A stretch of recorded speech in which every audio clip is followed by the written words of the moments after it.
Hello friends, இன்னைக்கு Indian Economy and Indian Financial Systemல unit 2ஓட இம்பார்ட்டன்ட் MCQ தான் பார்க்க போகிறோம். ஸோ அந்த செகண்ட் யூனிட் ரீட் பண்ணாதவங்க அதை ரீட் பண்ணிவிட்டு இந்த MCQக்கு வாங்க. ஓகேயா, நம்ம வீடியோலேயே அந்த சாப்டரை போட்டிருப்போம், அதை பார்த்துட்டு வாங்க. இல்லைனா நீங்கள் புக்கை ரீட் பண்ணிட்டு வாங்க. MCQவை பொறுத்தவரை இது உங்களை எக்ஸாமின் பண்ணுறதுக்காக தான். ஸோ அதை படிச்சுட்டு இதை நீங்களே நீங்கள் செக் பண்ணி பார்த்தீங்கன்னா எந்த அளவுக்கு அது நமக்கு அண்டர்ஸ்டாண்ட் ஆகிருக்கு அப்படிங்கிறது தெரியும். Okay, the first question is DAS includes all those economic activities where there is the direct use of natural resources as agriculture, forestry, fishing, fuels, metals and minerals. A primary sector, B secondary sector, C tertiary sector. So the answer A is the B, primary sector is the correct answer. Okay, so இது நான் டைரெக்டாக அந்த questions இருக்குது. Suppose அக்ரிகல்ச்சரோ, ஃபாரஸ்ட்ரியோ, ஃபிஷிங்கோ, ஃபியூவலோ, metal and mineral இதில் எதையாவது இன்டைரக்டாக அவங்க கொஸ்டினில் add பண்ணி கேட்டால் அதுவுமே என்ன செக்டார் தான்? ப்ரைமரி செக்டார் தான். ஓகேயா, ஸோ அதை நீங்கள் கன்ஃபியூஸ் ஆகிடக்கூடாது. ஸோ மெட்டல்ஸ் எடுக்கிறாங்க, இல்லைனா மீன் பிடிக்கிறாங்க, ஃபிஷ் எடுக்க போகிறாங்க, கடையில் மினரல்ஸை எக்ஸ்ட்ராக்ட் பண்ணுறாங்க, அந்த மாதிரி நமக்கு மிங்கிள் பண்ணி கேட்டாலும் அதுவுமே ப்ரைமரி செக்டார் தான். Don't confuse. Second question, primary sector provides at least dash of a country's national revenue and livelihood. So primary sector எவ்வளோ ப்ரொவைட் பண்ணுறாங்க? A 49, B 50, C 51, D 52. So second one, B 50% is the correct answer. Then third one, dash involves the processing of raw materials extracted from the primary sector. So நமக்கு இதில் என்ன கொடுத்துருக்காங்கன்னா, நம்ம primary செக்டாரில் இருந்து நம்ம ப்ராசஸ் பண்ணக்கூடியது என்னது? Secondary sector, tertiary sector, quinary sector. So answer A, secondary sector is the correct answer. So இதில் பார்த்தீங்கன்னா தெரியும், processing of raw materials extracted from the primary sector.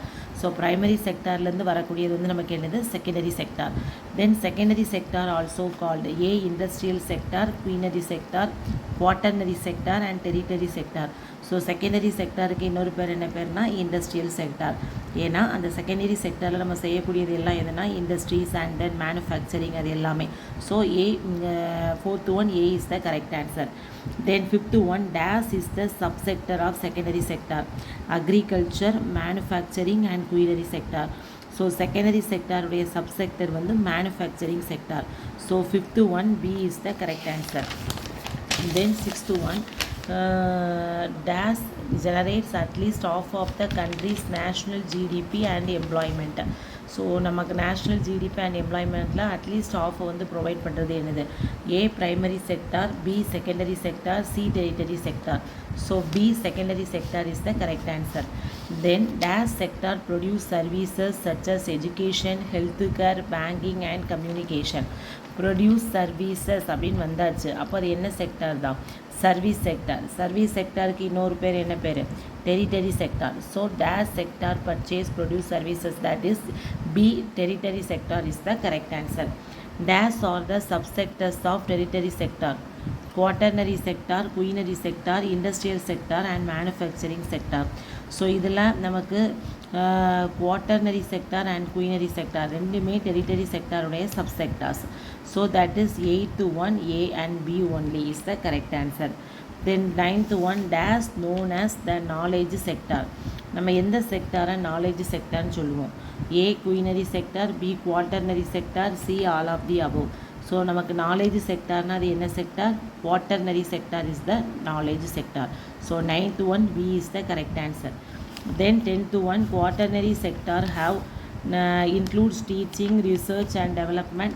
B most important in assessing the strength of economic human sources. C it includes employees in office building, elementary school, university, classrooms and hospitals and physician offices, theatres, accountings and borrowings businesses. So that is D all of the above. So that is D all of the above is the correct answer. So இதில் பார்த்திங்கனாலே தெரியும் நமக்கு quaternary sector வந்து நம்ம என்ன சொல்கிறோம் அப்படின்னா knowledge sector அப்படிங்கிறது சொல்கிறோம். ஓகேயா, ஸோ இந்த செக்டாரில் வந்து நமக்கு டீச்சிங், ரிசர்ச் அது எல்லாமே இன்க்ளூட் ஆகிருக்கும். நம்மளோட எக்கனாமியோட ஒரு ஸ்ட்ரென்த்னே நம்ம இதை சொல்லலாம். ஓகேயா, அடுத்தது ஆஃபீஸ், பில்டிங்ஸ், எலமெண்ட்ரி ஸ்கூல் எல்லாமே உள்ளது என்ன செக்டார்னால் quaternary sector. So நமக்கு இந்த இதுக்கு நம்மளோட 10th ஒன்றுக்கு all of the above is the correct answer. Then 11th one, dash includes the highest level of decision makers in governments, including their bureaucracy and the private corporate sector. A, quaternary sector, B, corporate sector, C, public sector, D, quinary sectors. So that is 11th one, D is the correct answers. Highest level of decision makers, governments and then private வந்துட்டாலே நம்ம என்ன போடலாம், quinary sector. So 11th one, D is the correct answer. Then 12th one, dash recorded the brain behind an economic socio-economic performance. So ஒரு socio economic பெர்ஃபார்மன்ஸில் பிரெயினாக இருக்கிறது என்னது அப்படின்னு கேட்டிருக்காங்க. So நம்ம knowledge sector, quaternary sector, C quinary sector. So நம்ம ஆட்டோமேட்டிக்காக என்ன பண்ணுவோம், நாலேஜ் பிரெயின், அப்போது நாலேஜ் செக்டார் சொல்லுவோம். So that is wrong answer. 12th one, C quinary sector is the correct answer. அதுதான் நம்ம சோசியோ எக்கனாமிக் பெர்ஃபார்மன்ஸில் ஒரு பிரெயின் மாதிரி இருக்குது. Then 13th, dash includes occupations such as senior company executive, government officials, research scientists, finance and legal advisors. So இவங்க உள்ளதெல்லாம் service செக்டாரா, knowledge செக்டாரா, quinary sector and quaternary sector. So 13th one, quinary sector is the correct answer. ஓகேயா? So இதில் பார்த்தாலே நமக்கு தெரியும் quinary செக்டார்ஸில் தான் இது higher level of decision makers இருக்காங்க, அது பிரெயினாக இருக்குது. சோசியோ எக்கனாமிக் பெர்ஃபார்மன்ஸ் ஒரு பிரெயினாக இருக்குது. At the same time senior company executive, government, அந்த பெரிய பெரிய ஆட்கள் எல்லாமே இந்த இருக்கிறது வந்து என்னதுன்னா குயினரி செக்டார்ஸ் அப்படிங்கிறது தான். ஸோ நெக்ஸ்ட் ஒன் பார்த்தீங்க அப்படின்னா dash sector, territory sector is known as the A, knowledge sector, B, service sector, C, quinary sector. So 14th one, B, that is service sector is the correct answer. Then 15th one, which one is correct? Unorganized and most of the firms employs old methods, that is primary sector. B, organized and employs more efficient production methods, secondary sector. It is well organized and used advanced logistic techniques to carry out of its task is the tertiary sector. D, all of the above. So இதில் என்ன சொல்லியிருக்காங்கன்னா, old மெத்தடை use பண்ணுறது unorganised, அப்புறம் productions method, efficient production மெத்தடை use பண்ணுறது secondary, unorganised and old method primary, அப்புறம் well organised and logistic techniques வந்து டெரிட்டரி செக்டார். ஸோ நமக்கு இதில் எது கரெக்டு? ஸோ 15th one பார்த்திங்கன்னா இதில் நமக்கு ஆன்சர் இருக்கும் பாருங்கள். Unorganised and employed old methods, organised and employees secondary sector, and then well organised and used advanced logistics வந்து யார், டெரிட்டரி செக்டார். ஸோ நமக்கு இதுக்கு ஆன்சர் வந்து D, all of the above is the correct answer. ஓகேயா? So இதில் வந்து கண்டிப்பாக நீங்கள் இதில் தெரிஞ்சிருக்கணும், இதில் உள்ள எல்லாமே நீங்கள் பார்த்துருக்கணும். ஓகேயா? இப்போ எது ஈக்குலிபிரியம், எதில் வந்து knowledge exactly industrial and manufacturing sector நம்ம எப்படி கூப்பிட்றோம் அப்படிங்கிற மாதிரி கேட்கலாம், மேனுஃபேக்சரிங் செக்டர் அந்த மாதிரி. ஸோ இந்த டேப்லெட் கணத்தை பார்த்துக்கணும். Industrial and manufacturing sector is often as the manufacturing sector. A true, B false. A true is the correct answer. ஏன்னா இண்டஸ்ட்ரியல் அண்ட் மேனுஃபேக்சரிங் செக்டர் ரெண்டுமே நம்ம எப்படி கூப்பிட்டுக்கலாம், மேனுஃபேக்சரிங் செக்டர் அப்படின்னு சொல்லிக்கலாம். So 16th one, A is the correct answer. Secondary sector includes A, manufacturing sector, B, small scale units, C, major enterprises, D, global organizations. So secondary செக்டாரில் இது எல்லாமே இருக்குமா, நமக்கு தெரியும். இண்டஸ்ட்ரியல் மேனுஃபேக்சரிங் சரி, ஸ்மால் ஸ்கேல்னாலுமே அதுவுமே இண்டஸ்ட்ரி சம்மந்தப்பட்டது. Major enterprises, global organisation. So 17th one, A to D all. ஓகேயா? ஸோ இதில் பாருங்கள், manufacturing unit, small scale unit, major enterprises, global organisation எல்லாமே சேர்ந்தது தான் என்னதுன்னா நம்மளுடைய secondary sector. So A to D all. The dash sector requires particular set of the tasks, the employment rate is equilibrium. So நமக்கு employment rate is equilibrium அப்படின்னு ஒரு வார்த்தை வந்தாலே நீங்கள் என்ன பண்ணிடலாம், செகண்டரி செக்டாரை கண்ணை மூடி டிக் பண்ணிடலாம். So 18th one, secondary sector is the correct answer. And then next one, 19th one, M.S. Swaminathan is the father of dash revolution.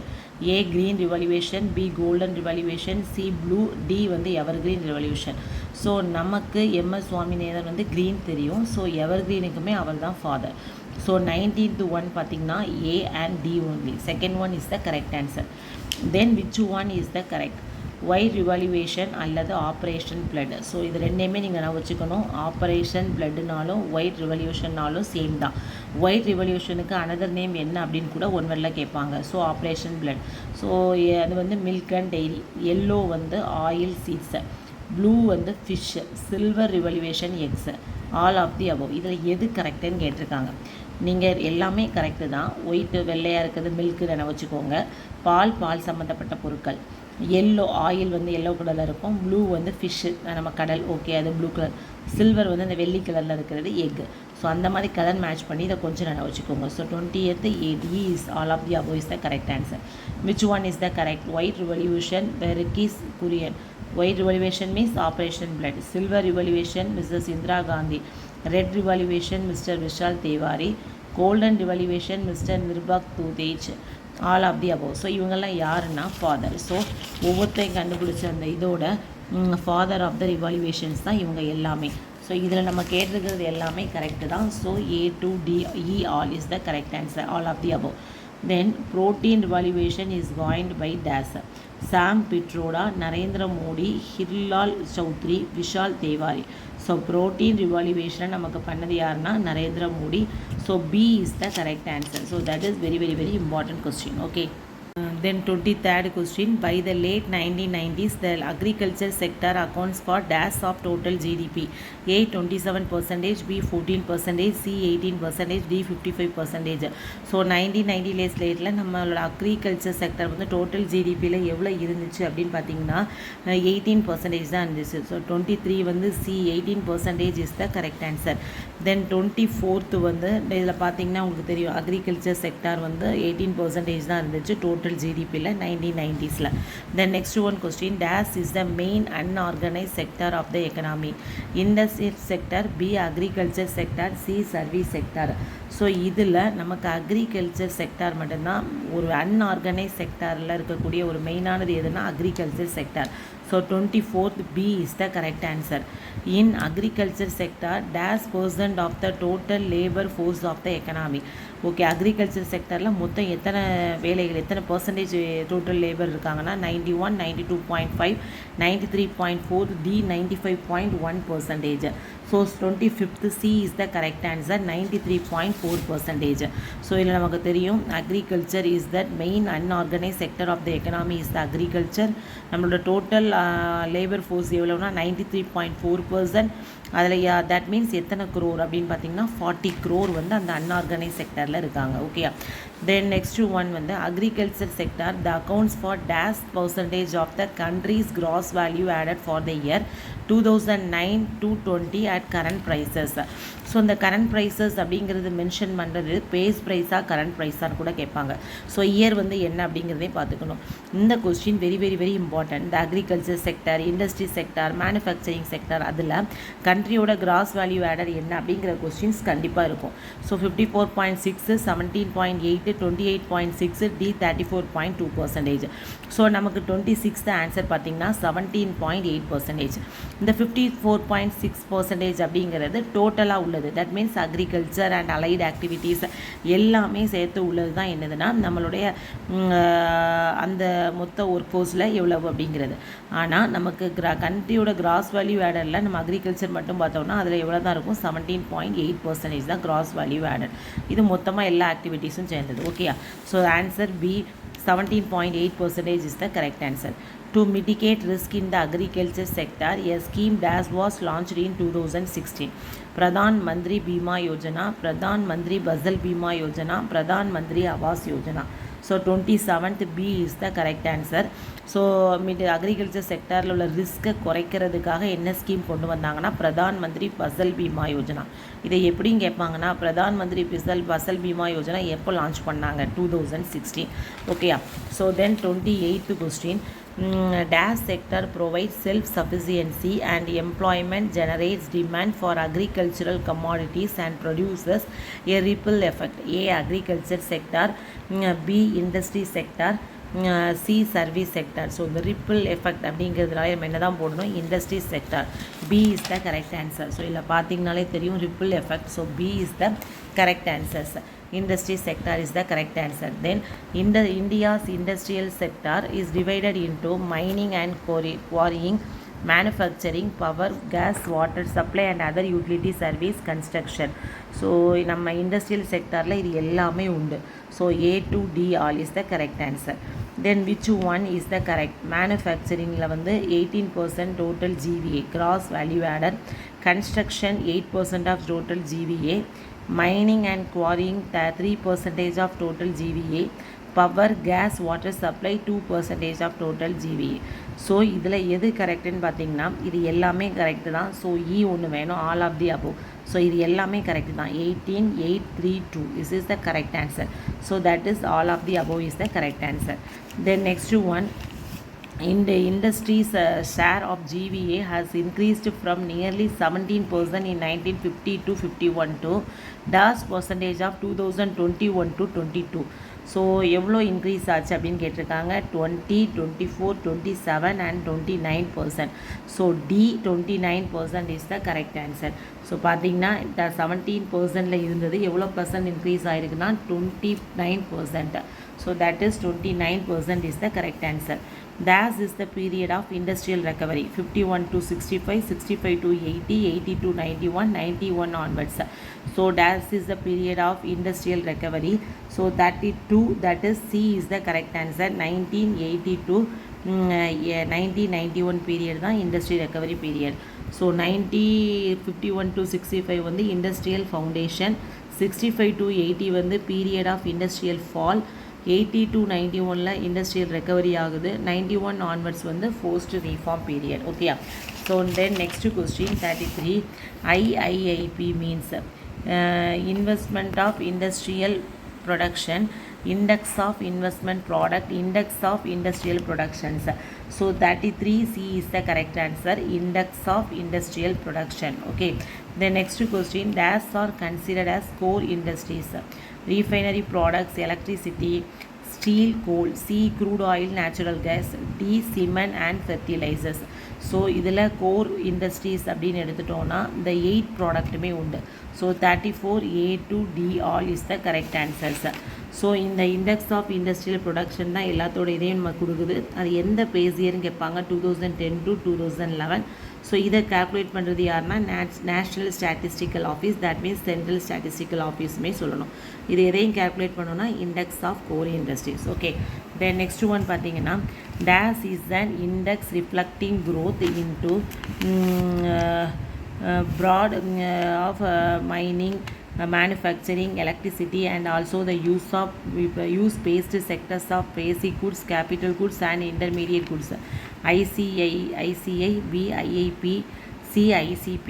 So index reflecting அப்படின்னு ஒரு நமக்கு வந்தாச்சு. அப்போ நமக்கு என்ன தான் ஆன்சர்? Index of industrial production, IIP is the answer. Index reflecting growth அப்படின்னால நம்ம என்ன எழுதிடலாம்? IIP, index of industrial production. Then 36, dash sector produces intangible or visible goods for businesses as well as consumers. Intangible or invisible. So A industry, B services, C culinary. So இதில் answer பார்த்திங்கன்னா நமக்கு correct answer 36க்கு வந்து B is the correct answer, that is services sector. This sector produces intangible or invisible goods for businesses as well as consumers. Okay. So நமக்கு 36th correct answer services. Then the services sector's proportion has increased from 1952 dash percent from நமக்கு 33% இருந்து எவ்வளோ percent increase ஆச்சு? 43, 47, 53, 57. So 53% வந்து increase ஆச்சு. Okay. So நமக்கு அதில் எவ்வளோ இருந்தது அப்படின்னா 33% 50ல் இருந்தது, 53% 21 to 22 ஆச்சு. இண்டஸ்ட்ரீஸில் பார்த்தது 17 to 29, சர்வீஸ் செக்டாரில் வந்து 33 to 53%. Okay. 38th question, The services sector accounts for dash of India's gross value added in 2019-20. A 51%, B 52%, C 53%, D 54%. So 38th correct answer 54%. நம்ம அக்ரிகல்ச்சருக்கு எவ்வளோ பார்த்துருந்தோம் 17.4 பார்த்துருந்தோம்ல. ஸோ இதில் கிராஸ் வேல்யூ ஆடட் வந்து என்னதுன்னா 54%. So 38 B is the correct answer. Then trade, repairs, hotels, restaurants, transport, storage, communication and broadcasting services, railways, road transport, water transport, air transport, financial, real estate, professional services are all subsectors of the dash sector. A industry sector, B service sector, C manufacturing sector. So 39 B is the correct answer. Service sectors எல்லாமே இதில் உள்ள எதை கொடுத்து கேட்டாலுமே எதுவுமே என்னதான் service sector தான். MOSPI அப்படின்னா அதுக்கு எக்ஸ்பென்ஷன் என்னென்னா Ministry of Statistics and Programme Implementation. Ministry of Statistics and Programme Implementation. Then UNCTAD, that means UN Conference on Trade and Development. Okay. Then World Investment Report 2021 by the UNCTAD, that means UN Conference on Trade and Development. India in 2020 was the dash largest recipient of foreign direct இன்வெஸ்ட்மெண்ட்டில் India எத்தனாவது இடத்துல இருக்குது நம்ம world investment report படி. Okay 2021 அந்த report கொடுத்தாங்க. அதில் India வந்து எத்தனாவது இடத்துல இருக்குது 4th, 5th, 6th, 7th. So the 42 B is the correct answer, that is 5th place. Then total net service exports about dash pertains to software. So 30%, 40%, 50%, 60%. So 43 B is the correct answer, 40%. So இதில் பார்த்திங்கன்னா தெரியும் நம்மளோட மொத்த India வந்து சாஃப்ட்வேரில் பயங்கரமாக dominant பண்ணியிருக்காங்க Indians. So அதில் நம்ம டோட்டல் சர்வீஸ் எக்ஸ்போர்ட்ஸை பொறுத்தவரை இந்தியாவோட பர்சன்டேஜ் வந்து 40% இருக்குது. ஸோ சாஃப்ட்வேரில் எத்தனை பர்சன்டேஜ் அப்படின்னா that is B 40% is the correct answer. Then next one question, manufacturing employs roughly does percentage of the labor force. நம்ம அக்ரிகல்ச்சருக்கு பார்த்தோம் 93.4%. ஸோ மேனுஃபேக்சரிங்கில் அப்போ எத்தனை பேர் வேலையில் இருக்காங்க 11, 12, 13, 14%. So 44 B is the correct answer, 12%. மொத்த ரஃபாக பார்த்தோன்னா மொத்த லேபர் ஃபோர்ஸ் வந்து 12%. That sector is known throughout the world for creating mass employment for low skilled workers in the modern economy. A construction, B primary, C manufacturing and D வந்து territory. Low skilled workers mass employments, that is very very very very important. ஓகேயா. So இதில் பார்த்திங்கனாலே உங்களுக்கு தெரியும் கண்ட்ரியோட 12% இருக்குது. வேர்ல்டோட mass எம்ப்ளாய்மெண்ட்டை க்ரியேட் பண்ணுறாங்க for mass employment and low skill ஒர்க்கர்ஸுக்காக மாடர்ன் எக்கனாமிஸ் யூஸ் பண்ணி பண்ணுறது வந்து யாருன்னா manufacturing sector. Okay, that is very very very very important. So that is நமக்கு இதில் என்ன ஆன்சர் அப்படின்னு பார்த்தீங்கன்னா 45க்கு C manufacturing sector is the correct answer. Then 46, the sector is the second largest employment sector in the country only after agriculture. A manufacturing, B construction, C industry. ஸோ அக்ரிகல்ச்சருக்கு அப்புறம் largest employment கொடுக்கக்கூடிய sector என்னன்னு பார்த்தீங்கன்னா construction, கட்டிட தொழிலாளர்கள் சொல்கிறோம்ல அதுதான். 46th B is the correct answer. Then 47th, the Indian dash sector is an important element of the economy and it is a position for strong expansions as a result industrialization, urbanization and economic development as the people aspirations of higher living standards. A manufacturing, B construction, C industry, D communications. So 47th வந்து B is the correct answer, constructions. அவங்க தான் ஒரு இந்தியனை ஒரு construction sector தான் ஒரு important எலமெண்ட்டாக இருக்காங்க. And then இண்டஸ்ட்ரியலைசேஷனாக இருக்கலாம், urbanisation, economic development எல்லாத்துலேயுமே ஒரு பயங்கரமான ரிசல்ட் கொடுத்துட்ருக்காங்க. ஓகே, ஸோ இதில் வந்து நமக்கு கரெக்ட் ஆன்சர் என்னன்னு பார்த்தீங்கன்னா construction is the correct answer. Then 48th, the construction industry employs over dash million people and accounting for around dash percentage of total employment. A 27 million 8%, 33 million 9%, 31 million 8% and 29 million 9%. So இதில் answer பார்த்திங்கன்னா நமக்கு எத்தனை billion இருக்காங்கன்னு பாருங்கள். 8% of total employment and 31 million people. So 31 and then 8% is the correct answer. C is the correct answer. Then dash sector is often characterized by strong great rates, a high degree of innovation, a high level of public awareness, with investors attracted to its long-term growth prospects. A. Primary sector, B. moonrise, C. sunrise and service. So answer C. service sunrise sector is the correct answer.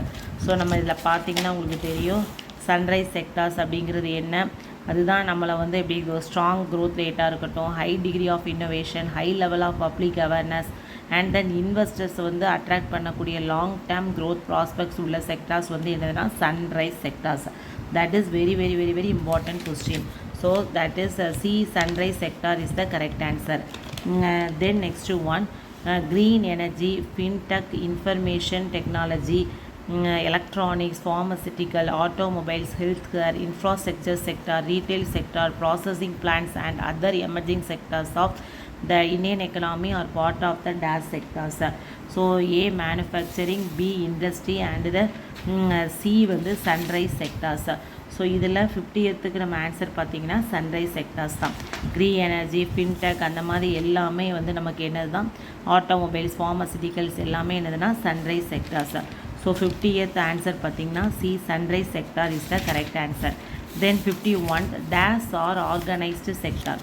The organized sector is one in which the job terms are fixed and regular and the employees are guaranteed work. The organized sector comprises manufacturing, enterprises, business, school, hospital and unit registered with the government. And then third one பார்த்தீங்க அப்படின்னா the organized sector has lower unemployment than the unorganized sector. In the organized sector, job terms are stable and consistency. Employees have guaranteed work and social security. So இது எல்லாமே correct தானா அப்படின்னு கேட்டிருக்காங்க. Organise sectors அப்படின்னாலே அவங்களுக்குடைய work வந்து ஃபிக்ஸடாக இருக்கும், timing இருக்கும், எல்லா கவர்மெண்ட் ரூல்ஸு இல்லாட்டா கவர்மெண்ட்டில் ரிஜிஸ்டர் பண்ணியிருப்பாங்க, கரெக்டாக மெயின்டைன் பண்ணுவாங்க. எம்ப்ளாயீஸ் வேலை இல்லாமல் அதெல்லாம் ரொம்ப குறைவாக தான் இருக்கும். அதுக்கப்புறம் அவங்களுக்கு ரூல்ஸ் உண்டு, கரெக்டாக அதுபடி ஃபாலோ பண்ணுவாங்க, டைமிங் உண்டு, எல்லாமே உண்டு. So A to E all is the correct answer. Then 52, the dash sector with employment terms are not defined and regular and enterprises are not registered with the government. A. unorganized, B. unorganized, C. sunrise sector. So நமக்கு கவர்மெண்ட்டில் register பண்ணலை, ரெகுலராக இல்லை, அந்த வார்த்தை வந்துட்டால் நம்ம என்ன போட்டுடலாம், B. unorganized sector. So 52 B is the correct answer. Then 53, unorganized sector workers are dash. Home based worker, self-employed worker அல்லது wage worker. Low wages, unstable and irregular work and lack of protection from legislation. C. trade unions characterize the industry. So இதில் unorganise sectors வந்து எல்லா வீட்டில் வேலை பார்க்குறவங்களா இருக்கலாம், தானே வேலை செய்கிறவங்க, குறைஞ்ச வேலைக்கு வேலை பார்க்குறவங்க, ஆட்டோ ஷாப்பில் ஒர்க் பண்ணுறாங்களா அவங்க, மெக்கானிக் ஷாப் வச்சுருக்கிறவங்க, இது எல்லாமே அவங்களே ஃபிக்ஸ் பண்ணி பண்ணுறது தான். ஸோ அந்த மாதிரி உள்ள 53க்கு வந்து பார்த்திங்கன்னா நமக்கு answer A to C all is the correct answer. So இதில் பார்த்திங்கனாலே தெரியும், கன்ஸ்ட்ரக்ஷன் ஒர்க்கு, வீடு கட்டுறவங்க, domestic worker, street workers. So இதெல்லாம் that is very very important. அது இன்டெரக்டாகவும் கேட்பாங்க, வீட்டு வேலை செய்கிறாங்க, இல்லைனா கட்டிட பணி செஞ்சிட்ருக்காங்க, அவங்கன்னா எந்த டைப்பில் வருவாங்க, இல்லைனா ஸ்ட்ரீட் வெண்டார்ஸ், ஸ்ட்ரீட் ஒர்க்கர்ஸ், தெருவில் வேலை பார்க்குறவங்க, கடை போட்டு வேலை பார்க்குறவங்க, இல்லைனா டைனி ஒர்க் ஷாப் மீன்ஸ் சின்ன சின்ன work shop, auto work shop, mechanic work shop அந்த மாதிரி வச்சு கவர்மெண்ட்டில் அஃபிலியேட்டட் வாங்கலை, அந்த மாதிரி அன்ஆர்கனைஸ் செக்டர்ஸ் எல்லாமே யாருன்னா அன்ஆர்கனைஸ் செக்டரில் உள்ளவங்க தான். Home based worker, self employed worker, wage worker, unorganised செக்டரில் உள்ளவங்க. அவங்களுக்கு வேஜஸ் கம்மியாக இருக்கும், ஸ்டேபிள் ஒர்க்கு இருக்காது, ஒர்க்கும் ரெகுலராக இருக்காது, நிறைய ப்ரொடக்ஷன் அவங்களுக்கு கிடைக்காது. ஸோ இது எல்லாமே யாருன்னா unorganise sectors. Okay, so that is 53 the A to C all is the correct answer. NCEUS means National Committee Employment Unorganized Sector. B. National Commission for Enterprises in Unorganized Sector. C. National Commission for Employment in Unorganized Sector. So 54th B. National Commission for Enterprises in Unorganized Sectors. Then 55, The sector comprises of all unincorporated private enterprises owned by individuals or households engaged in the sale and production of goods and services operated on a proprietary அல்லது partnership basis and with fewer than 10 total workers. A. Organized sector, B. Formal sector, C. Informal sector and D வந்து unorganized sectors. So that is the 55. The answer is D. Unorganized sectors. So இதில் பார்த்தீங்கன்னா தெரியும் unorganized sector அப்படிங்கிறது எல்லா unincorporated private enterprises and then individual households இது எல்லாத்தையுமே அடங்கினது தான் unorganized. So unincorporated private enterprises வந்தால் இது என்னது தான் unorganized sector. So D. Unorganized sector is the correct answer. Then 56th, dash are defined as those who work in unorganized firms or families excluding regular workers with social security benefits and workers in the formal sector who do not get any employment benefits social security from their employees. So அவங்க வந்து அந்த ஒர்க்கருக்கு என்ன பேர் formal workers informal workers organise sector workers. So நமக்கு தெரியும் unorganise செக்டார்னால் எதுலையுமே பண்ணியிருக்க மாட்டாங்க, அவங்களுக்கு கரெக்டான ரெகுலர் ஒர்க்கு கிடையாது, எந்த பெனிஃபிட்ஸும் கிடையாது, எக்ஸ்க்ளூடிங் ரெகுலர் ஒர்க்ஸ் கிடையாது, சோசியல் செக்யூரிட்டி பெனிஃபிட்ஸ் கிடையாது, அவங்க யாராவது எந்த எம்ப்ளாய்மெண்ட் பெனிஃபிட்ஸும் கிடைக்காதுன்னு தெரியும். ஆனால் அந்த ஒர்க்கருக்கு என்ன பேர் அப்படின்னு கேட்டிருக்காங்க. ஃபார்மல் ஒர்க்கரா, இன்ஃபார்மல் ஒர்க்கரா, ஆர்கனைஸ் செக்டார் ஒர்க்கர்ஸா, அன்ஆர்கனைஸ் செக்டார் ஒர்க்கரா? அவங்க வந்து இன்ஃபார்மல் ஒர்க்கர்ஸ். ஓகே, ஸோ அந்த அன்ஆர்கனைஸ் செக்டரில் இருக்காங்கல்ல அந்த ஃபார்மர்ஸ் ஒர்க் அந்த ஒர்க்குக்கு என்ன பேர்னா informal workers. That is very very very very important questions. Okay, so கரெக்டாக ரீட் பண்ணிக்கோங்க. இன்ஃபார்மல் ஒர்க்கர்ஸை வந்து என்ன சொல்கிறாங்கன்னா அன்ஆர்கனைஸ் ஃபேமிலிஸ் எல்லாமே அவங்க எல்லாமே இந்த ஃபார்மல் செக்டர்ஸில் உள்ள எந்த எம்ப்ளாய்மெண்ட் பெனிஃபிட்ஸும் இவங்களுக்கு கிடைக்காது. அந்த ஒர்க்கருக்கு என்ன பேருனா informal workers. Then dash employees get add-on benefits like medical facilities, pension, leave, travel, compensation, etc. So இது எல்லாம் கிடைக்கிறது யார்? Formal sector, organise sector, unorganise sectors. That is organise sectors. Okay, so இதில் வந்து எந்த எம்ப்ளாயீஸுக்கு கிடைக்கும் தான் கேட்டிருக்காங்க, எந்த ஒர்க்கர்ஸ்ன்னு கேட்கல. So that is organised sector. B is the correct answer. Then 58th, dash sector governed by various acts like Factories Act and then Bonus Act, PF Act, Minimum Wages Act, etc. இந்த act எல்லாமே யார் இது பண்ணுவாங்கன்னு already நம்ம சொல்லியிருக்கோம். இந்த மாதிரி எல்லாமே இருக்குன்னா அது எந்த செக்டராக தான் இருக்கணும்? ஆர்கனைஸ் செக்டர் தான். So 58 A is the correct answer. And then 59th, a true repair tire repair shop is considered to come under unorganized sector because ஒரு டயர் ஒர்க் ஷாப்பில் வேலை பார்க்குறவங்கள வந்து நம்ம ஏன் அன்ஆர்கனைஸ் செக்டர்னு சொல்கிறோம்? There is the lack of job security கிடையாது. Workers have to work for longer hours.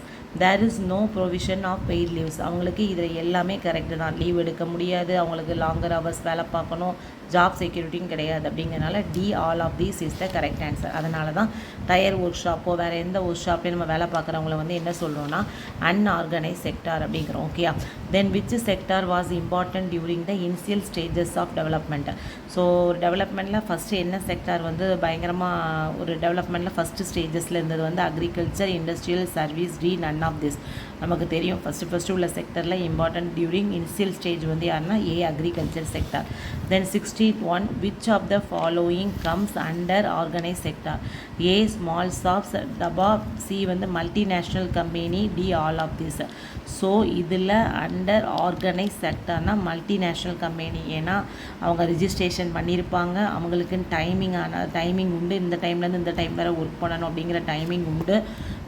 அதுக்கப்புறம் அவங்களுக்கு சில ஆக்ட்ஸ் இருக்கும், ஃபாலோ பண்ணுவாங்க. அப்புறம் அவங்களோட எல்லா பெனிஃபிட்ஸும் லீவ் உண்டு, கன்செஷன் உண்டு, ட்ராவல் எல்லாமே உண்டு. ஸோ அதனால் அந்த ஆர்கனைஸ் செக்டார் யாருன்னா எம்என்சி. ஸோ இந்த மாதிரி ஷாப்பு, காபி ஷாப்பு, இல்லைனா டயர் ஒர்க் ஷாப் இவங்கெல்லாம் unorganised sector. Extraction of minerals is an activity of primary sector, secondary sector, tertiary sector, none of this. நல்லி சொன்னது தான். மினரல்ஸ் இந்த மாதிரி ஃபியூவல்ஸ் அப்படின்னு இன்டெரக்டாக கேட்டிருந்தால் அது என்ன செக்டார் தான்? Primary sector. A primary sector is the correct answer. Then 63 which of the following is an activity of primary sector? Dairy, fishing, cotton farming, all of this. So இந்த மாதிரி எல்லாமே பண்ணது யாருன்னா நம்மளோட எல்லாமே ப்ரைமரி செக்டார்ஸ் தான். So இதில் பார்த்திங்கனாலே தெரியும் ப்ரைமரி செக்டருடைய முக்கியமான வேலை agriculture, forestry and fishing. So இது எல்லாமே நம்ம என்ன சொல்லலாம்? Answer D all of this is the correct answer. Then next to 164th, who compiles and publishes the index of industrial production? நம்ம ஆல்ரெடி பார்த்தோம். நேஷ்னல் ஸ்டாட்டிஸ்டிக்ஸ் ஆஃபீஸா, கவர்மெண்ட் ஆஃப் இந்தியாவா, ஆர்பிஐயா, மினிஸ்ட்ரி ஆஃப் காமர்ஸா? A national statistics office is the correct answer. What is the base year of the index of industrial production? 4 to 5, 7 to 8, 10 to 11, 11 to 12. So நமக்கு 2010 to 11 is the correct answer. So index of industrial வந்து நம்ம என்ன பார்த்துருந்தோன்னா 2000 base year 2010 to 11 is the correct answer. So maximum questions இதுதான். ஆனால் ஒரு தடவைக்கு 2 தடவை ரீட் பண்ணி பார்த்துருங்க. ஆன்சர்ஸ் கண்டிப்பாக அதில் தான் இருக்கும். இந்த மாதிரி ஆர்கனைஸ்ட் அன்ஆர்கனைஸ்ட்லேயே கொஞ்சம் டிஃப்ரெண்ட்டாக கூட கேட்டிருக்கலாம். ஆனால் அந்த இதே கான்செப்ட் தான். அதை மட்டும் அந்த கான்செப்டை புரிஞ்சுக்கோங்க. ரெகுலர் மந்த்லி சேலரி கொடுக்குறது, டெய்லி வேஜஸ் யாருக்கு கொடுப்பாங்க, ஸோ இந்த மாதிரி இதை கொடுத்து கரெக்டாக இதை பார்த்துட்டிங்கன்னா ஈஸியாக உங்களுக்கு நினைவு இருக்கும். ஸோ இதை பாருங்கள். உங்களுக்கு ஏதாவது டவுட்ஸ் இருந்துச்சுன்னா கமெண்ட்ஸில் கேளுங்க. உண்மையிலே இந்த வீடியோ உங்களுக்கு யூஸ்ஃபுல்லாக இருந்துச்சுன்னா உங்கள் ஃப்ரெண்ட்ஸுக்கு ஷேர் பண்ணுங்கள். மறக்காமல் நம்ம சேனலை சப்ஸ்கிரைப் பண்ணிக்கோங்க, லைக் பண்ணுங்கள். தேங்க்ஸ் ஃபார் வாட்சிங்.